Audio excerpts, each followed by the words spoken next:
अजय के बड़े भाई रोहित का अचानक निधन हो गया। रोहित की मौत ने पूरे परिवार को झकझोर कर रख दिया था।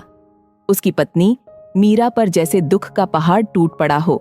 परिवार में एक शोक की लहर दौड़ गई थी। मीरा का दिल टूट चुका था और उसकी आंखों में आंसू थमने का नाम नहीं ले रहे थे। अजय भी अपने भाई को खोने के गम में डूबा हुआ था, लेकिन उसके मन में एक और बात ने घर कर लिया था, मीरा का और उसके छोटे भतीजे का भविष्य। समय बीतता गया और मीरा के चेहरे की मुस्कान जैसे कहीं खो गई थी। अजय ने देखा कि परिवार में मीरा की स्थिति दिन ब दिन कमजोर होती जा रही थी।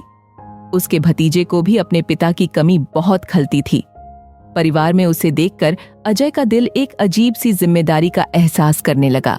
अजय के मन में सवाल उठने लगे, क्या मैं मीरा और उसके बच्चे के भविष्य का ख्याल नहीं रख सकता? क्या यह सही होगा? यह सवाल उसके दिल में उथल पुथल मचाने लगे।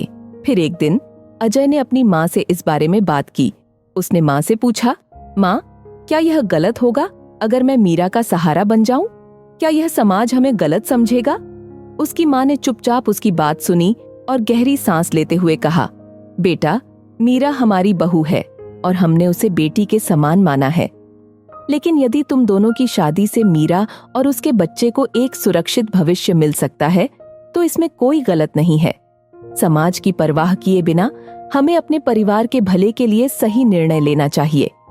अजय ने भी अपने मन की बात समझ ली और एक दिन मीरा के पास जाकर धीरे से कहा, मीरा, मैं जानता हूं कि रोहित का स्थान कोई नहीं ले सकता, लेकिन मैं चाहता हूं कि तुम और तुम्हारा बच्चा इस परिवार में सुरक्षित और खुश रहो।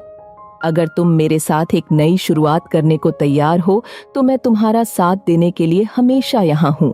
मीरा ने उसकी आंखों में सच्चाई और सम्मान देखा।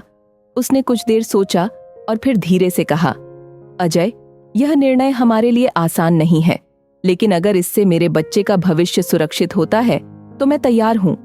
समाज में कई लोग इस रिश्ते को लेकर अपनी राय जाहिर करने लगे। कुछ ने इसे गलत बताया तो कुछ ने इसे सही, लेकिन अजय और मीरा ने परिवार की भलाई के लिए एक नया रास्ता चुना। उनकी शादी का मकसद केवल एक नया रिश्ता नहीं, बल्कि मीरा और उसके बच्चे के भविष्य की सुरक्षा थी। यह कहानी हमें यह सिखाती है कि रिश्तों की परिभाषा केवल समाज की मान्यताओं से नहीं, बल्कि हमारी जिम्मेदारियों और नीयत से भी तय होती है। कभी कभी हमें समाज के खिलाफ जाकर सही फैसला लेना पड़ता है ताकि अपनों का भविष्य सुरक्षित और खुशहाल रहे।